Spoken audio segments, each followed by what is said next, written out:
Oh, all my relations. Welcome to another program, Eagle and Condor. This is Tony Gonzalez, your host today, March 9, 2025. And indeed, my relatives, I have a very special program for you, including a video in South Africa that I did myself in 1991. Today, we're going to focus on it being International Women's Month. Albertina Lutuli. And Albertina Lutuli is the eldest daughter of Albert Lutuli, and he had won the Nobel Peace Prize in 1960, and he officially received it in 1961, but he was the first African black man to receive the Nobel Peace Prize. Albertina, she's 92 years old today at this time in South Africa. But the video I took with her in particular is one of solidarity gesture. And as we are moving toward October, she gave a solidarity talk on the 500 years of Indian resistance. But my relatives, just to take you back to that time, the trip that I made was funded in part by the Milagro Foundation here in the Bay Area, 1991, as I said. And to let you know that today, as I speak, we're faced with the 47th president, and that freedom is a constant struggle, my relatives. And we should learn from the African peoples, and South Africa in particular, their struggle against anti-apartheid.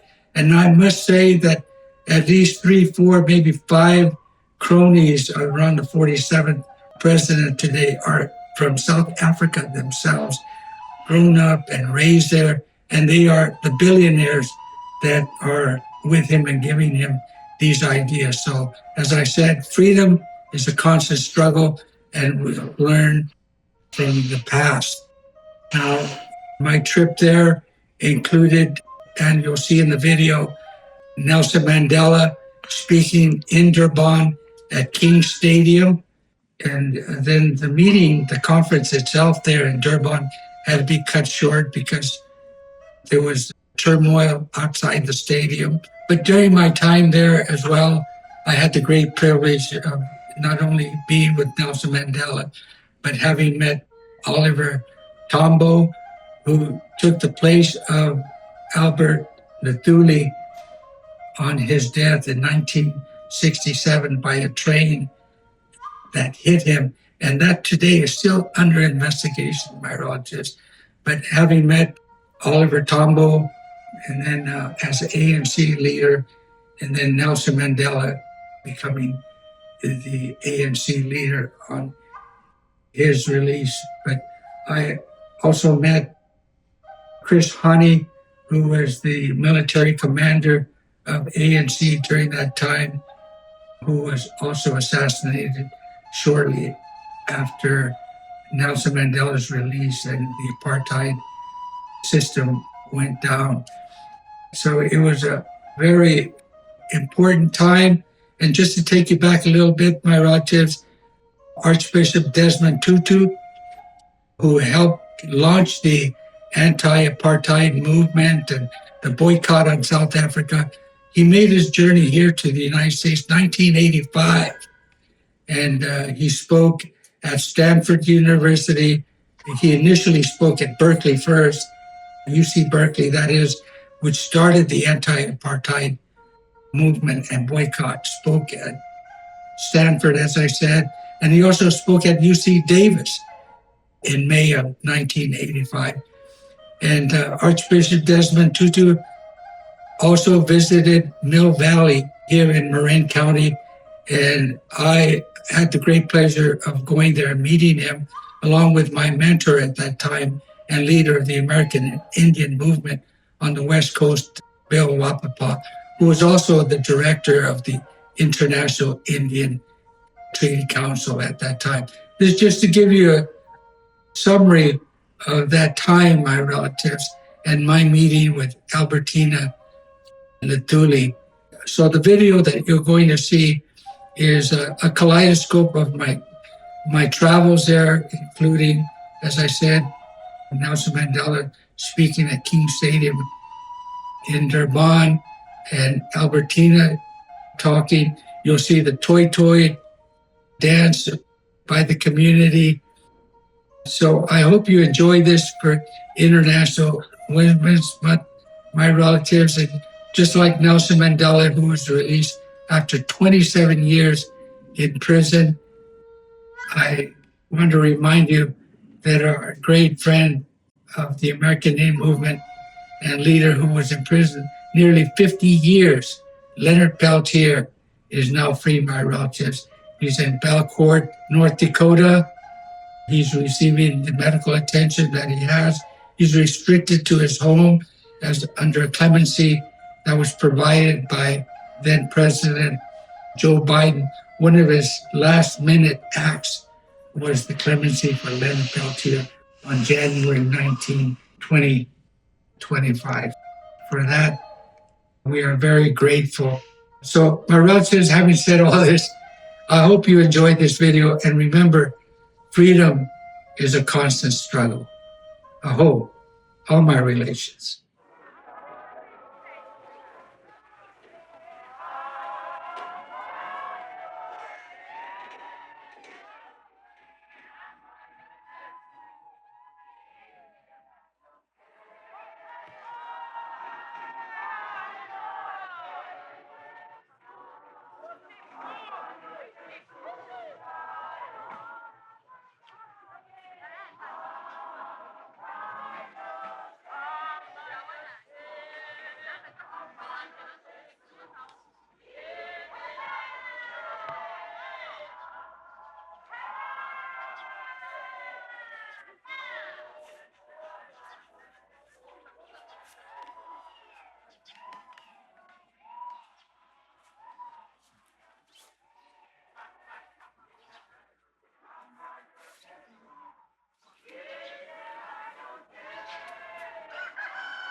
Of the ANC was written. It's still the program of the ANC, but now it's a bit.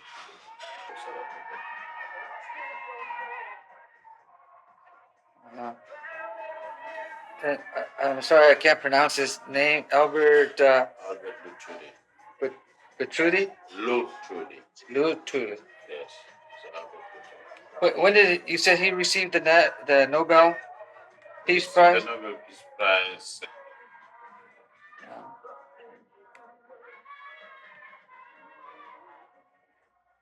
He was the first African political leader to receive world fame.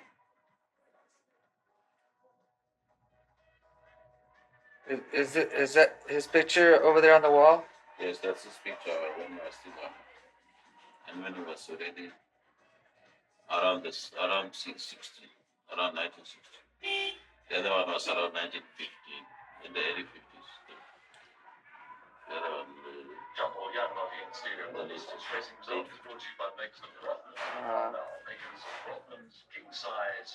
and this is his house. He left it when he died. So it's a historical, it's a monument now. Not only a house, but it's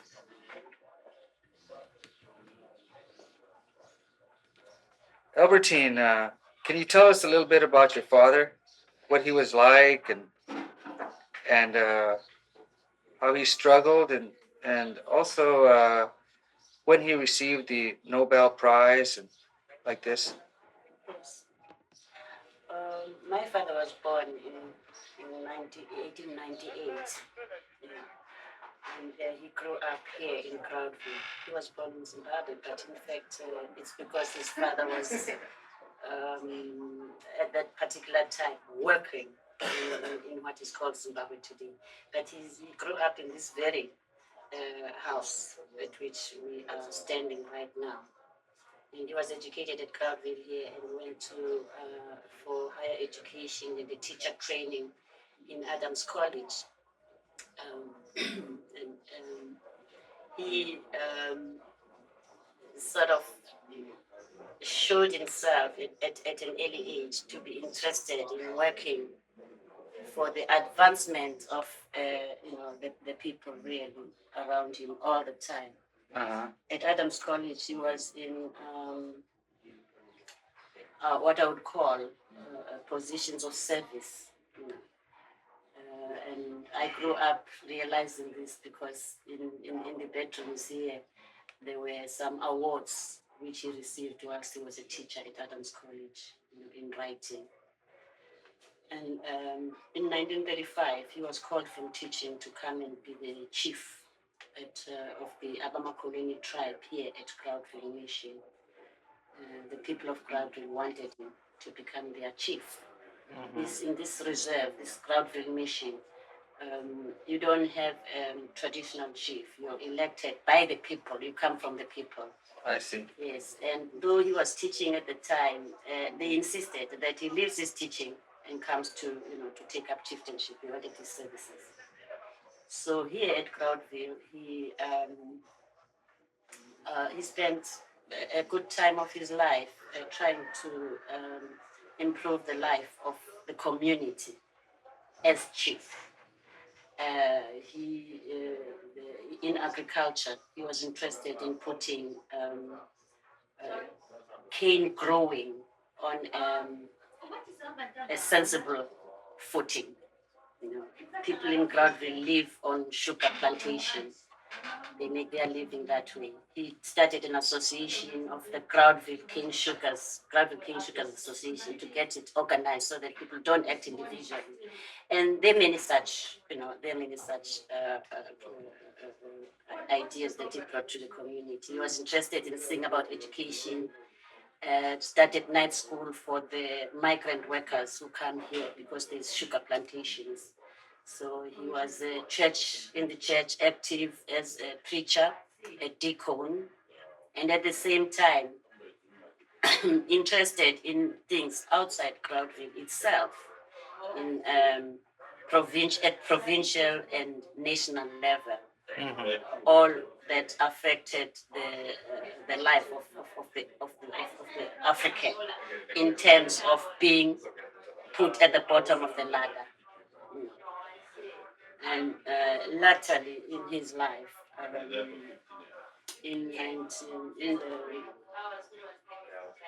I would say somewhere before the 50s, or that he became the president of the African National Congress for the Natal province, and that took him on to become the president general of the African National Congress. And at that point, he dedicated all his life to the problems facing the African in this country, South Africa, which I'm sure are well known. But briefly, they of course mean that the African is poor, lives in dire poverty, and is trodden on as a person who's at the bottom in the human structure in this country. Essentially, he started his life that way, confined to the poverty and the oppression of the African. But as he walked along the path of liberating not just his own African kind, but South Africa itself as a country, he moved on to realize that it's not only the African who has got problems, it's the Indians, it's the colors. And in fact, it's the white himself. He has a problem. To oppress another person, you've got to sit oppressed yourself. You don't enjoy any freedom because you've got to sit down there and make sure that the lid does not explode. So it's a problem that engulfed the whole of South Africa. In the end, he was, I would say, saying what any South African of any color, race, or creed, or religion, for that matter, needed to hear said, and it was for their own good. So during his presidency and general president, the ANC, for instance, advanced the alliance that had been started, with the other political groups like the Indian Congress of Democrats, which was the former South African Communist Party, and the Colored People's Organization. And all this formed an alliance, which is good history. It's well known. And finally, it has moved to the point where all these groups are one in a movement. Those who feel free to join the African National Congress today can actually join in the membership. But the process started long back. It had to be built slowly in a country where people are demarcated according to their little groups, little races, little colors, little quality of the hair, little religion, that kind of thing. So it's been a long process indeed. To which I would say he played a major contribution. The ANC was banned in 1960 by the South African government, together with the other liberation organizations, the PAC, and the South African Communist Party had been banned already by them. The main organizations were the ANC and the PAC. And this banning came about because the pressure that was being exerted by the liberation movements on the government of South Africa of the time had become very intense indeed. And Can you turn this way a little bit?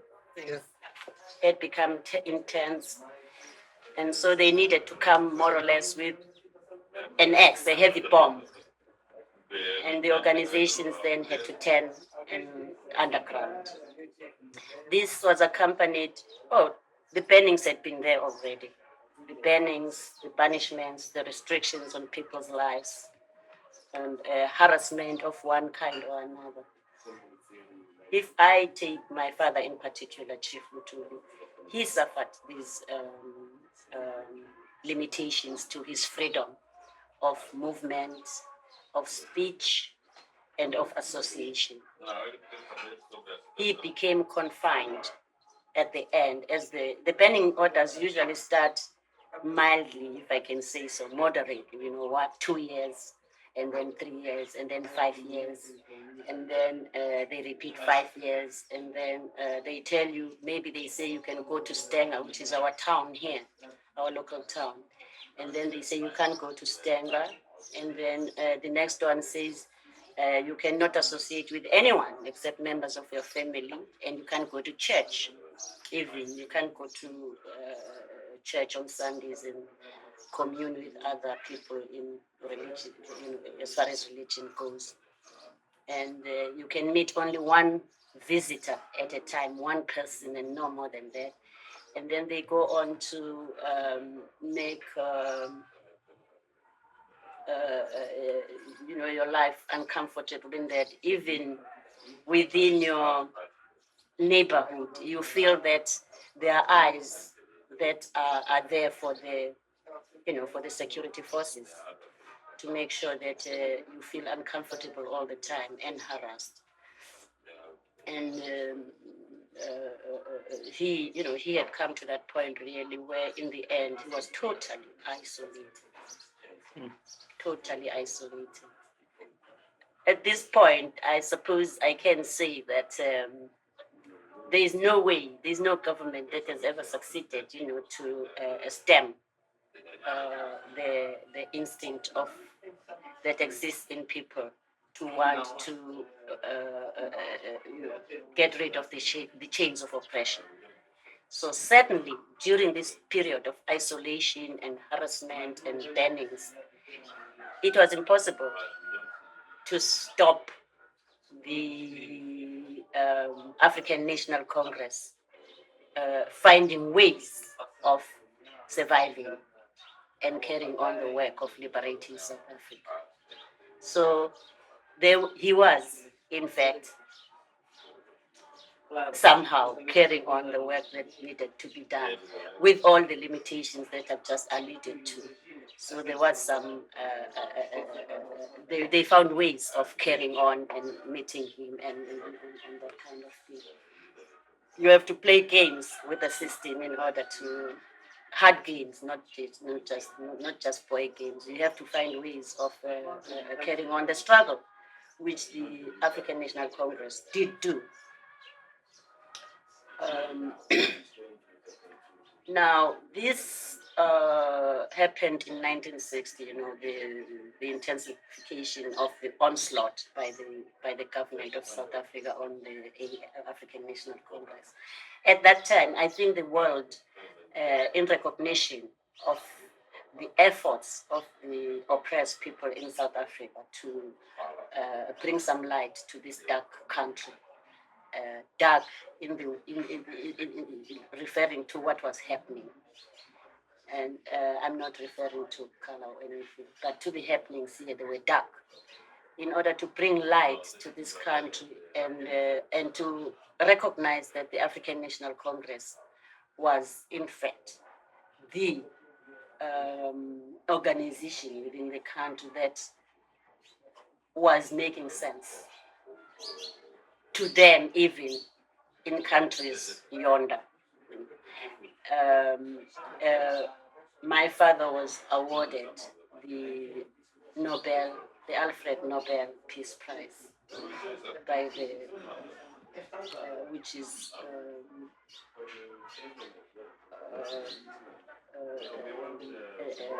Norwegian in origin. This was an award of great occasion indeed. Not only for him, the family, his immediate colleagues in the African National Congress, but for the whole oppressed people of South Africa, and for that matter, for the whole of South Africa. It brought the whole spotlight on what was going on in this country. And I think it was a well-needed award because it kept really the light. It put back the light in a dark situation. And the word focused here, and the struggle was able to find ways now of getting out of its limbo and surviving again. And this is what it was all intended to do, in my opinion. And this award, he was awarded in 1960, but in fact, he was having difficulties here with the government of the time, and they were not willing to recognize the prize, that it can come to a person, a black person, an African, whom they regarded as an unwanted individual anyway, a troublemaker, and they were greatly against it. So they put some obstacles on the path of him going to receive it in 1960. And it is well known that they really raised serious objections within South Africa itself and outside South Africa with the international community. Finally, in 1961, he was able, anyway, to go and receive the prize in Oslo, accompanied by my mother and a late Mr. Yengwa, who used to be very close to him. He's late now. And outside South Africa, the deputy president of the time, Oliver Tambo, had been sent by the organization to go and start the external mission. So, in fact, he was one of those who formed the, what can I say? Who formed not a delegation, who were around during the time, and Robert Gesher, who were around with him to receive the prize. because it was a prize not just for him, but for the ANC and for the African people in particular, and for the liberation movement in South Africa as a whole. So the prize was then awarded. Together at the time, he also received. He was awarded at that particular time when he was in Oslo the Dark Hammarskjöld award, which, if I'm not mistaken, is of course it's named after the late Dag Hammarskjöld, who died in a plane accident. Former Secretary General of the United Nations, who crashed somewhere in Africa. I forget where. Was it Mazariq? No? Oh, no, you may be right. He was, pardon? You were saying? What was his name? Who was in the plane crash? Dag Hammarskjöld. You remember the United Nations Secretary General? Somewhere there, before 1960, he had crashed. He was going to Africa, to one African state here, and to see conditions there, and then his plane crashed and he died. And an award was set up, which bears his name. It's in the house here. You could see it afterwards. And so he came back with those two from Oslo. He had been receiving a number of awards before this particular, which you could call perhaps the world, the world prize of peace. He had received other awards in recognition of his work. Posthumously, he received perhaps an outstanding one, the one awarded by the Organization of African Unity. And this one is an interesting bit about it too, because it was awarded whilst he was still alive, if I'm not mistaken. But there was no way again that he could receive it because of this crazy South African conditions. So it stayed, and after he was there, the only thing that could be done was to get my mother, accompanied by some colleagues, to go and receive it in Lesotho. The Lesotho government of the time was led by King Jonathan Leaboa. And I have to say it was very brave of him to allow that to happen, because Lesotho is within the South African borders, and it was quite a security risk. So that one was awarded after my father had already died. And then there was the United Nations Shield, which also he couldn't receive in person. My sister, who lived in the United States at that time, received it on his behalf. It was also received after the conditions of restriction, and after he passed away. The ANC latterly in the 80s awarded him, and the prize was received by this MP and what I was talking about, who is late now.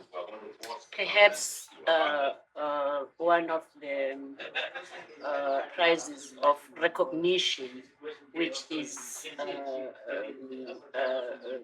really an honored one, because it comes from the movement of the people, the oppressed people of South Africa, is the Isi Twalandwe, which we received in 1955 together with Father Harrison and Dr. Naika of the South African Indian Congress at Kliptown during the meeting in Kliptown that launched the Freedom Charter.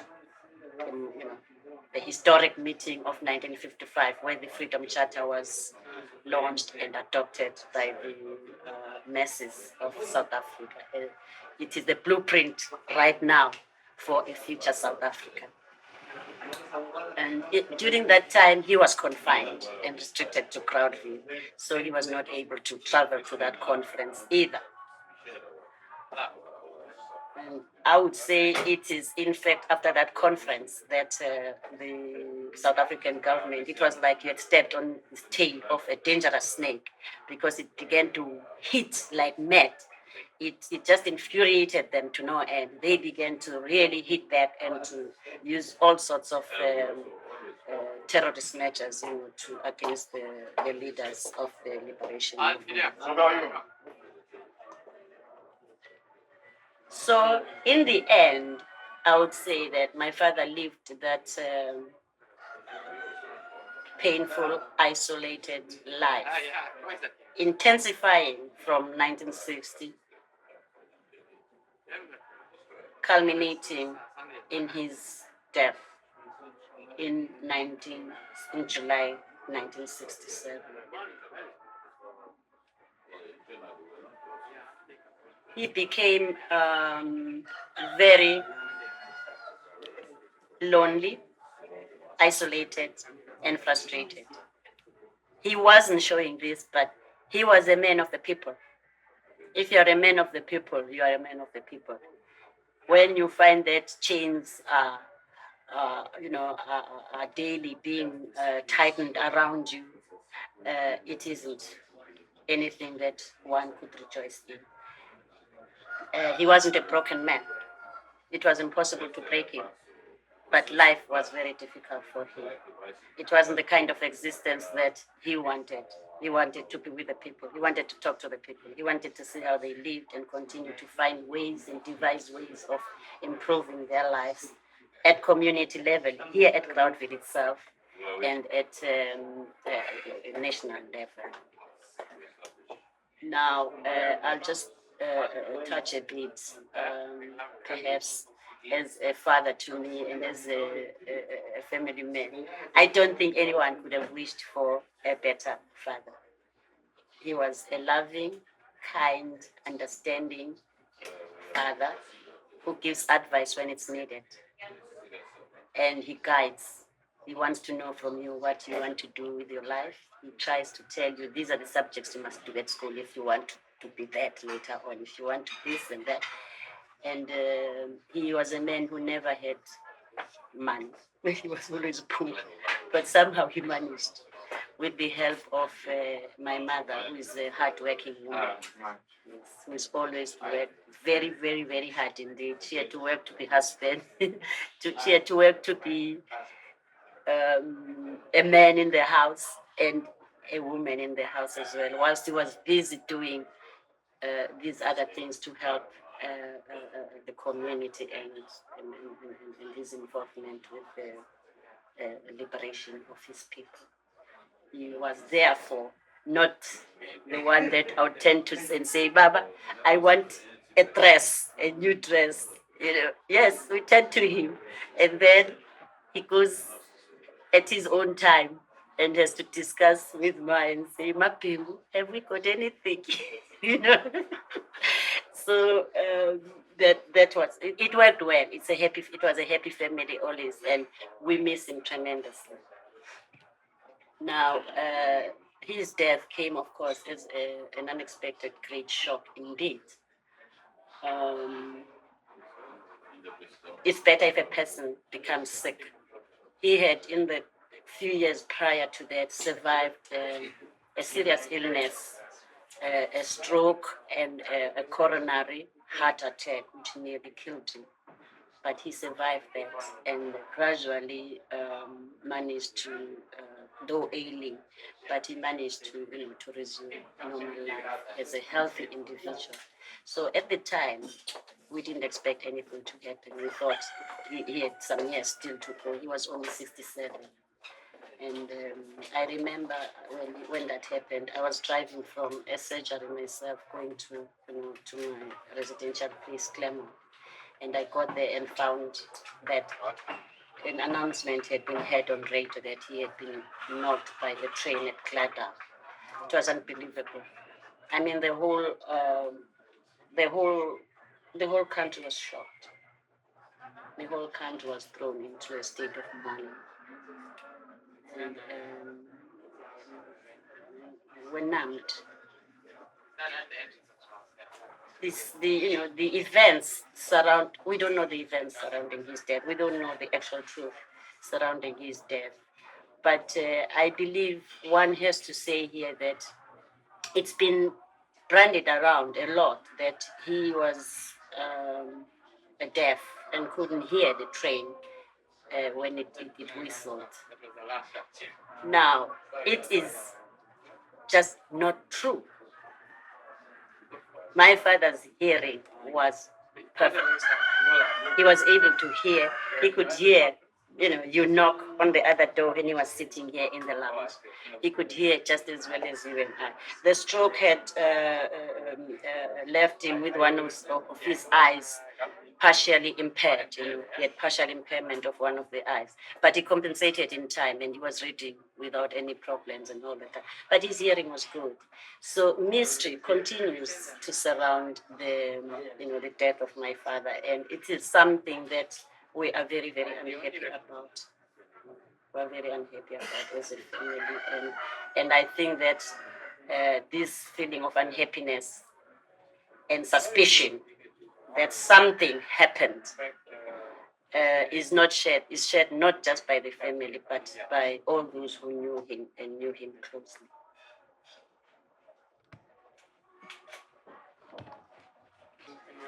Yes, in conclusion, I would like to say that we, the oppressed people here in South Africa, have had much and are very much interested in the sufferings of the Indians in America and the Black Americans of African, the Afro Americans. We are in the same struggle. We share the same problems of oppression. And yours started when Christopher Columbus landed in America in 1492 or thereabouts. Ours started also when the white people landed in South Africa, which is 1652, if I remember well.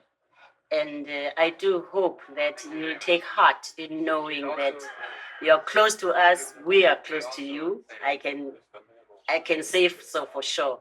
And that our struggle is your struggle is our struggle.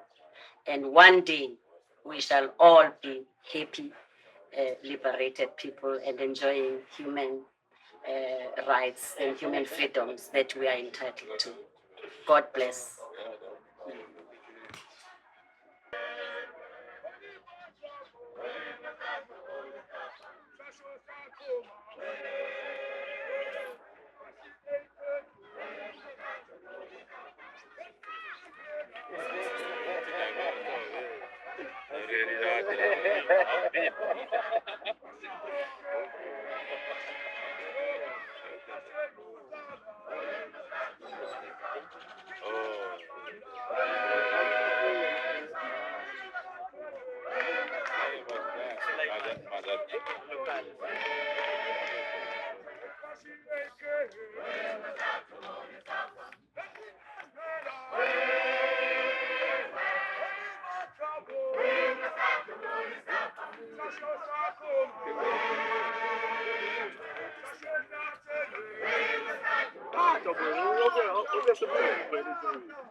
Come kill a man, such a bird.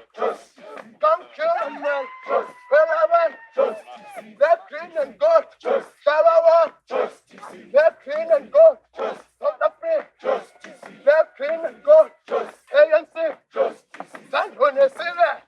KRA, stand on the silver. Semla, come kill a man. Sowanga, two times killer. The president, two times killer. The poor, just come and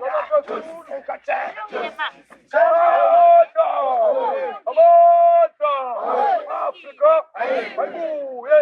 long live African National Congress, long live. Long live my democratic movement, long live. Long live SNCP, long live.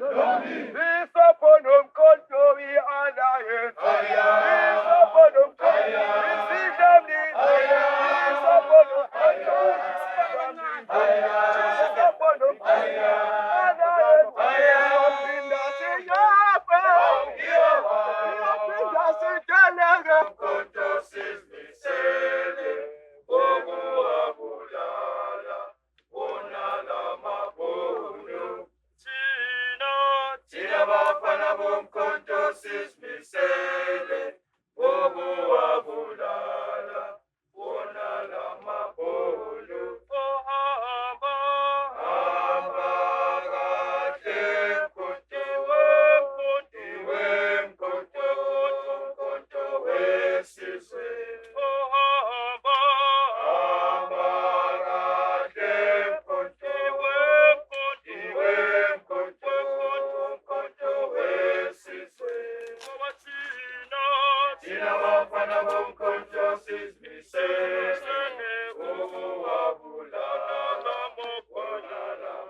away with brutality, away. Away with Zulu policy, away. Away with SATF, away. Away with this vigilante, away. Osiame.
I'm only a very humble and unrepresentative member of this guest international community. But I didn't want this evening to pass, and particularly the remarks of Comrade Thabo Mbeki about the hospitality of the ANC, without our marking tonight with our unbounded appreciation, gratitude, and respect for the welcome we have received at your hands at this extraordinary and historic conference.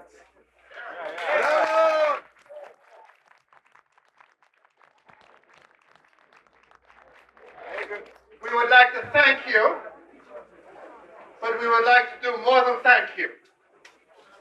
We would like to tell you that what we have seen and learned this week has made us realize that the campaigning skills, the campaigning history that we represent in the international community cannot now be demobilized, but must be maintained.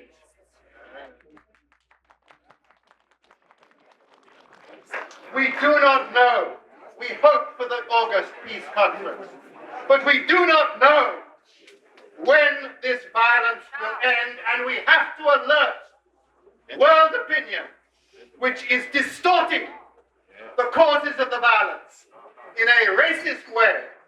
We must alert world opinion and campaign to do what we can to ensure that this sabotage, this destabilization, and these terror tactics sponsored by the state are brought to an end so that you can contest a free and fair election.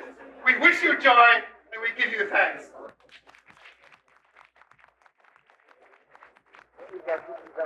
Outside, you see them outside there. Outside there. Thank you very much. I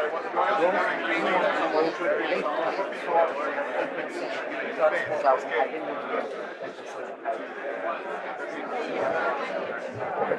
And I should have said also, I'm sorry, comrades, I should have said also, thanks to all those organizers who have shepherded us and who have laid on a superb conference. Thank you. Can I say one last thing?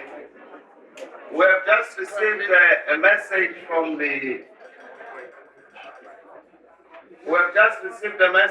the steering committee of the conference that the election results of these 50 members of the National Executive Committee will be announced at 1 a.m. Now, that doesn't say that from then onwards the conference remains open. The conference will be open for the announcement of those results. If it has completed the rest of its work, it will then remain open until it finishes. If it hasn't, it will go back into closed session. So anybody who wants to hear whether Oliver Tambo has been elected a member of National Executive Committee, come at 1 o'clock. Sorry.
Rolling. Okay, then use both fingers if you have, like that's long distance and this short, or vice versa.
Comrades,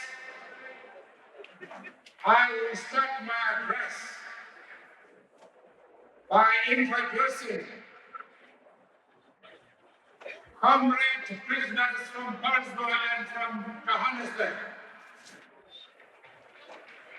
Comrades, ngizoqala inkulumo yami ngokunazisa ngama-comrades aphuma emajele eJohannesburg nasePaulsboro.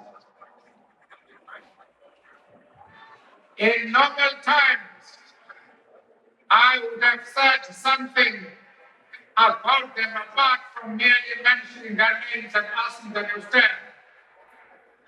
Uba bekuyisikhathi besikahle bengizosho ngithi kwenaba ngabo ngathi zabasukume kuphela nibabone.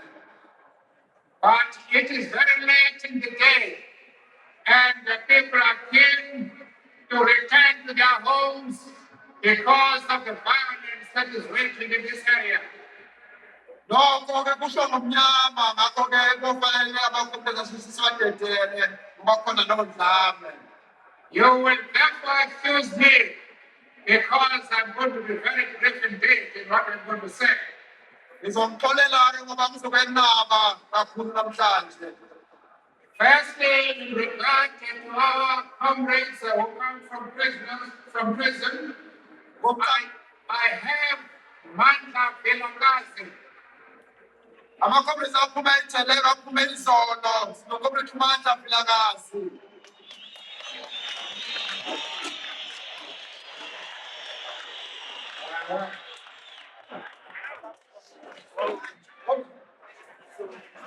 Then I got Ramwedi Stephen Mabua.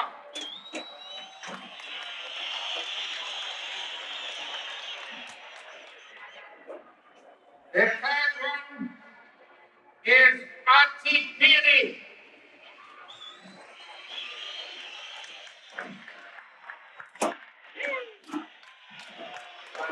Yes, the remainder is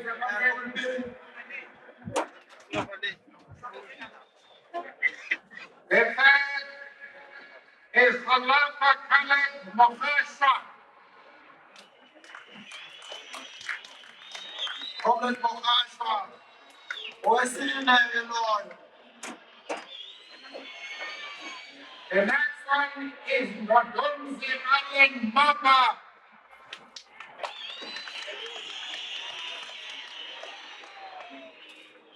The next is Rafale Castro Chapane. Robert Castro Chapane. Then there is a policy Chuchu. Robert Policy Chuchu. There is also Isaac Tulani Momaso.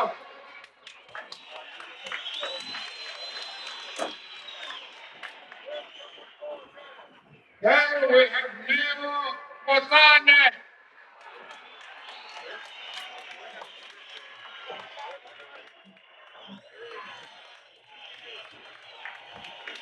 The next one is Tintin Masango.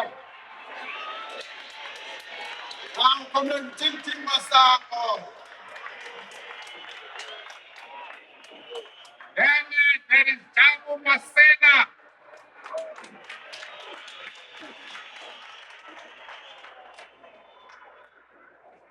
There are three others who are not here. We hope that one day we'll have the pleasure of introducing them to you. Thank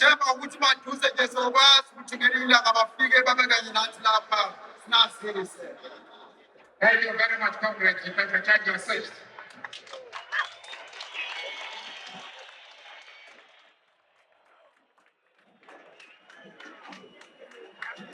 Well, I must start off by thanking the national champion, Comrade Eagle&Condor, for the encouraging words he has said about the new executive committee and the speaker here.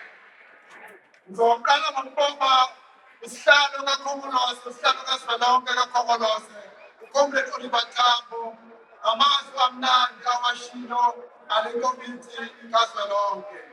We are very happy that we have amongst us a man of his ability and talents. Kuyasithokozisa kusenza sijabule kakhulu ukuthi sinomuntu onobuqotho onamathalente anjengaKhongolose Oliver Tambo. The ANC is the parliament of the people. uKhongolose ke iphalamende loluntu lonke.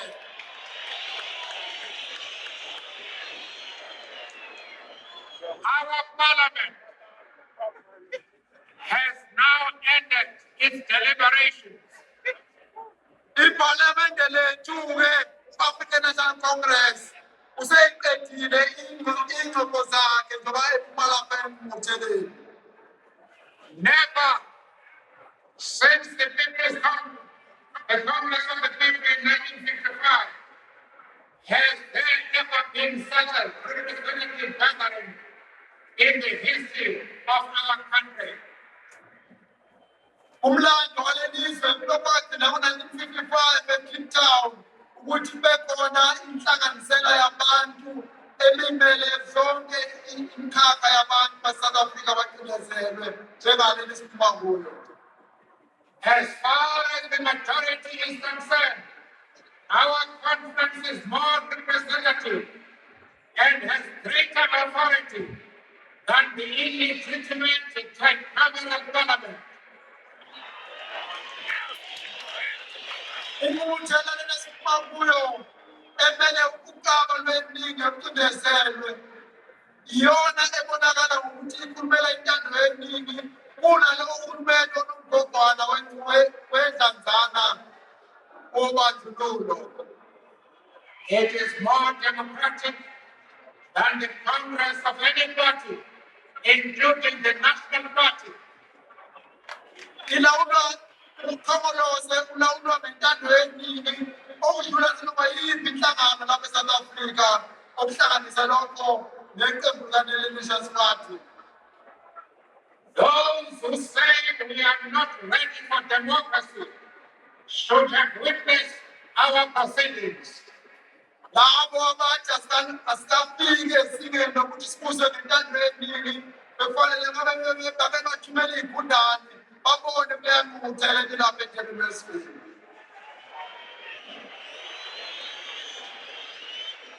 For too long, we have been told what is good for us. Ade besibelesele besitshela ukuthi kubo okusilungele ikuphi okungasilungele. Now we are deciding for ourselves. Sesisisholo thina-ke manje ukuthi kuphi esikufunayo. We have been told who our allies should be and should not be. Befuna nokusitshela ukuthi obani kufanele babe abangani bethu nokuthi obani kufanele babe izitha zethu. We don't tell others who their allies should be. Asitsheli muntu thina ukuthi kufanele kube obani abangani babo. That is their business. Umsebenzi wabo lowo ukuyikhethela. Our allies. Our allies is our business. Ukuthi ubani esihlobana naye umsebenzi wethu lo akekho umuntu okufanele agqambukele lapho. As far as negotiations are concerned, everyone must understand that we are claiming what is ours. Mayelana nokuxoxisana-ke nezinkulumo nohulumeni wonke kufanele kumcacisele lapho ukuthi esikufunayo lokho ngokwethu. We do not go to the negotiating table as beggars. Asile masibabhonga laphana ukuthi siyothenga.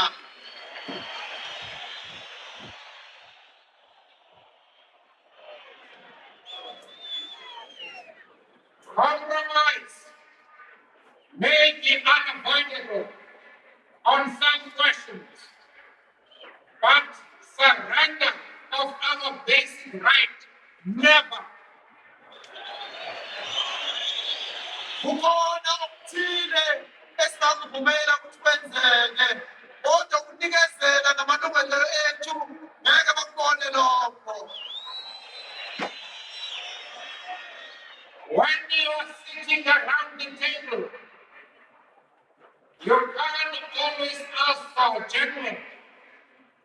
to have a referendum on every question. Masifike lapha etafuleni zokuxoxiswana akuthi makufika isihibe noma isiphi isihibe esifikayo bese no ake siphi isixoxo sonke simkhuthela ke lokubuza ukuthi ngithini lapha. That would be a recipe for paralysis. Lokho phela ngasho ukuthi akukho kodwa. On fundamental issues, we obviously have to consult. Kodwa kulezo ndaba lezo ezibalulekile ezinohlonze kufanele vele sibuye sizoxoxa sibuze ukuthi kulungile lokhu leli nyathelo silithathe. At the end of the day, it will depend upon the trust in which the leadership is regarded by the masses of the people. Kodwa empeleni konke okwenzeka lapha etafuleni koya ngokuthi ukuqaba lwabantu nezimemo zakhongolose sizethemba kanjani izikhokeli zazo ezizikhethile ngokwazo. One of the hotly debated issues in our conference was that of the women's representation on the National Executive Committee. Into ethe yaxoxwa kwashumuthuli lapha kungqungquthela yethu kube ukuthi abesifazane kufanele babeleke kanjani lapha esikhungweni esikhulu sikakhongolose. Perhaps this was one of the most important debates at conference. Ingathi yona nto ke kwaxoxiswana ngayo impela kwashumuthuli kakhulu kunezinye lena lapha engqungqutheleni. As we stand here now, the issue is not who has won or lost. We are all convinced that on the question of women, the ANC will never be the same again. Njoba silapha njena akukho ukusho ukuthi bani owinile ubani oluzile. Esingakusho kulolu daba lolu ukuthi emva kokuthi sixoxisene ngokumele kwabesifazane ukhongolose ngeke aphinde abe lento ayeyiyo kuqala. Of course, the question generated a lot of emotion, and we must understand why. Asivume ukuthi bekhona ukuhluthuka kwenhliziyo ngenkathi kuxoxa lolu daba kodwa kufanele sazi ukuthi bekungani benjalo. A black woman suffers from double oppression in our society. As women and as black women, Umuntu wesifazane lapha eSouth Africa omnyama ucindezelwe aphindaphindwe. Okokuqala nje ngokuthi nje ungowesifazane, okwesibili aphinde kube owesifazane omnyama. the seed has been planted in all our minds that the women's question is no longer just a cliche. Let us stop patronizing women. Let us stop treating their insistence on their rights with a smile on our face. Kodwa kucace konke umuntu obekulaye kuleyo ngqungquthela futhi kufanele kucace konke ilunga likakhongolose ukuthi umcimbi udaba lwabesifazane akuyona indaba yokuthi mayibuka nje uyihleke, indaba ebaluleke kakhulu kwikusasa lelizwe lethu, indaba okufanele siyithathe indlela ephezulu kakhulu. Never was such a burden placed on the elected leadership of the ANC. Thwalo nzima-ke lokuthweswe kulesigungu ikomiti enkulu kakhongolose.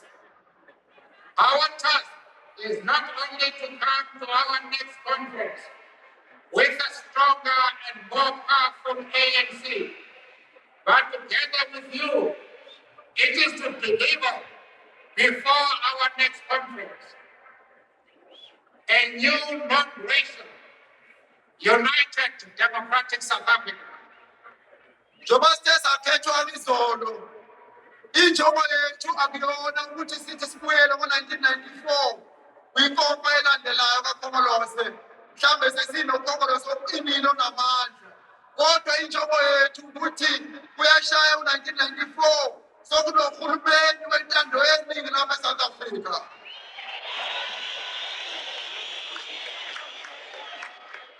I have pointed out before, and I want to repeat it again. The press have had their election campaign in which they have told us which men and women should lead the ANC. Now we have had our own elections. Sengengakusho lokhu ngaphambili ngiyakuphinda futhi ukuthi ababephanda nabemsakazo yibona kade bebambe ukhetho lwethu lalo baqala kudala bona besho ukuthi ubani ozoba upresident ubani ozoba udeputy kanjani njani. Sesiyabatshela-ke manje ukuthi sesiphuma kulolu mkhetho olwethu-ke manje sesishilo-ke ukuthi ndobani abazosikhokela. We all know that we are at an enormous disadvantage in relation to the media. Siyazi ukuthi asilingani sithathwe izikhundla ezingalingani masibhekene nabamaphepha. The state controls the radio and television, which at the end of the day are organs of the National Party. Uhulumeni uyena phela ophethe imisakazo, ophethe amathelevishini. Lo uhulumeni phela esikhuluma ngawo kusho ukuthi lamathelevishini nama-radio lana umlomo we-National Party. Most national newspapers are in the hands of a few monopolies. Wasawona amaphephandaba esiwafundayo aphethe onkulu abaziswane esicebezelayo. But we must not take this too far.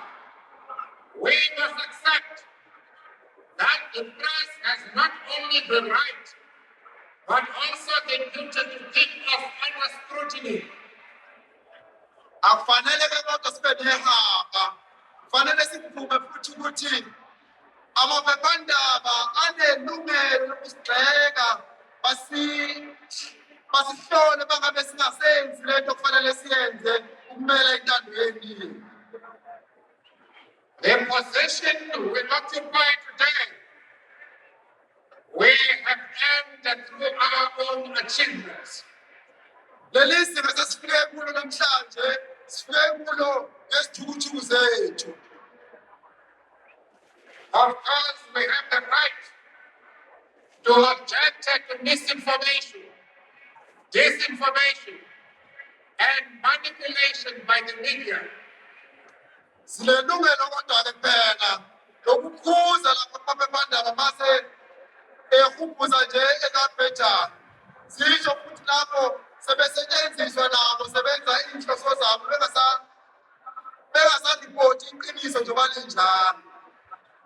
But it will be dangerous for us to question the right of the press to criticize from the highest to the lowest.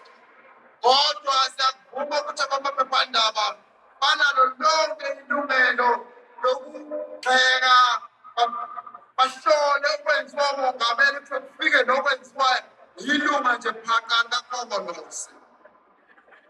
Our job is to answer, not just to swear at them. Umsebenzi wethu ukuthi siphendule ngendlela eqinisayo, hayi nje ukuthukana nabamaphephandaba. We might not like some of the things they say, but we should not undermine their right to say it.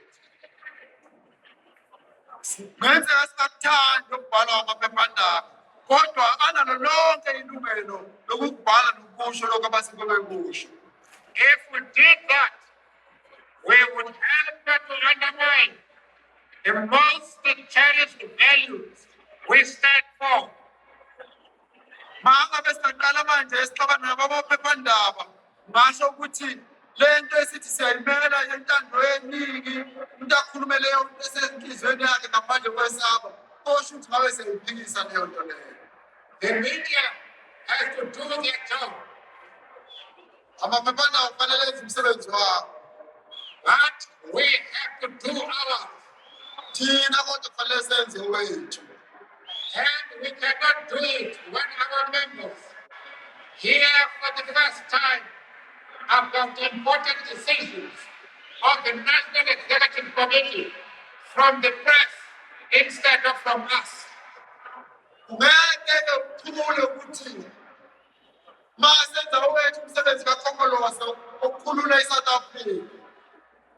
Amalungu kaKhongolose aqale ukuzizwa izinqumo ezithathwe isikhulu esikhulu sikaKhongolose.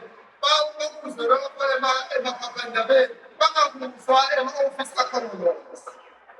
It is, to say the least, a grave situation when details of confidential discussions are linked to the mass media. Kuyinto esiphazamisayo esiphatha kabi kakhulu lapho esithola khona ukuthi ezinye zezingxoxo ezijulile esiyithola ukuthi bezixoxwa kuKhongolose bese iphuma sezivuza sezivuzela amaphephandaba. Akuvumelekile lokho. We are no longer going to tolerate this breaching of collective cohesion by members, even by some leaders of the ANC. Ngeke sakuvumela lokhu ukuthi sithole sokukhona izinto ezishiwo emaphepheni ngokomthetho noma ngabe lokhu kwenziwe inkokhelo eziphezulu kaKhongolose. The debate on organization was of critical importance. Ikomishini ekhuluma ngokwakho ukuqinisa uKhongolose iyenye yamakomishini ebaluleke kakhulu. Organization is everything. Inhlangano iyo yonke into. It is the golden key to our future. Ngaphandle kwenhlangano ngeke sifike empumelelweni. Without it, everything is hot air. Mayingekho inhlangano yonke into esiyikhulumayo kufana nje nokuphephetha umoya nje. There is a lot of talk in the media and the government about the need for the ANC to break with its course of extra-parliamentary policy. Kuningi okushoyo namhlanje okusho uhulumeni namaphephandaba ukuthi uKhongolose akayeke manje masha ey'tradini. That advice we can only consider when we enter our own democratic parliament. Hayi, thina-ke sithi umasha ey'tradini sokuyeka mhlazane sesiphakathi ePhalamende. Until then, the only weapon we have is the power of our disenfranchised people. It is in this regard that mass action is so relevant. Sithi-ke thina lokho sokuxoxa amandla ethu njengabantu abacindezelwe alapho kuqaba labantu abacindezelwe. Ngakho-ke yilo ithemba lethu wona umqondo ngokudla ozosisa empumelelweni. If the government and the mass media do not want mass action, it is easy for them to stop mass action by opening the gates of parliament for the people to enter. Uhulumeni ethi akayifuni mass action kululeka ukuthi ayiqede. Indlela uyiqede njena ukuthatha isithuthulela vula ePhalamende laphana singene lapho sokuxoxa khona indaba zethu ngokuthula.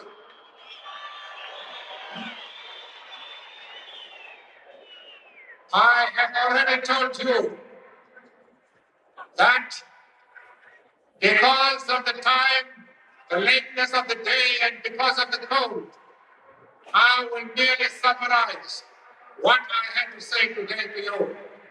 Shilonge ukuthi ngenxa yesikhathi sesiziwe yinja nalokuthi bakhaza nalokuthi kufanele kuhambe kukhanye kusakhanya lapha ngizofika nje bemfishane kabi. All that I want to add is that the responsibility you have given me as president of this organization is a very heavy one. engakusho nje ukuthi umthwalo enimgidlabeze wona uma nithi angube mongameli wenu mongameli kakhongolose umthwalo osinda kakhulu lowo. What comforts me is the fact that I have been given one of the best national executive committees in the country. Ukuthi kumduduze nje ukuthi ngitheni ngigidlabeza ngalomthwalo njena kodwa nanginika futhi ikomiti kazwelonke engathi alikho ikomiti elifika kuleli kuyo yonke iSouth Africa. Almost all are men and women who have already distinguished themselves for their commitment Cishe to the bonke anti-apartheid struggle. cishe bonke labantu esinabo lapha abantu asebehlabene umzabalazo ususa ubandlululo lapha eSouth Africa. They are not yes men, but independent figures and very strong personalities who will be able to tell anybody, including myself, when I go wrong. Akubonanga abantu laba abathi daki basi abantu abakwaziyo ukuyimela into abayimele abatshela nombani ukuthi hayi ke lokhu asivumelani nabo abantu futhi engaziyo ukuthi basabina nomongameli ka-ANC bayomtshela bathi hayi ke usiyaphambuka lapha sikufuni lona. All that we need is your support. Esikudingayo nesicela lapha kini ukuthi nisekele. And judging from the crowds that were here this morning, we are confident we have that support. Ngokubona lezi ndimbane ezikhona lapha eKingspark namhlanje kuyasijulisa kuyasijabulisa thina ukubona ukuthi hayi lokhu kusekelwa kukhona kubakhongolose.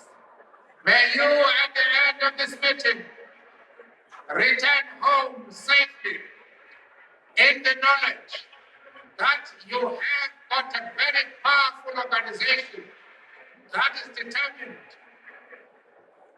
to lead you to the new and greater South Africa for which many of our men and women have given their life. Akuthi ke mas sihlukana lapha sesihamba sonke nithi noma selilele seniphupha nasi kodwa ukuthi hayi ukhongolose usezandleni esiqinile ngeke agcilizeleke eceleni. Amandla! Amandla!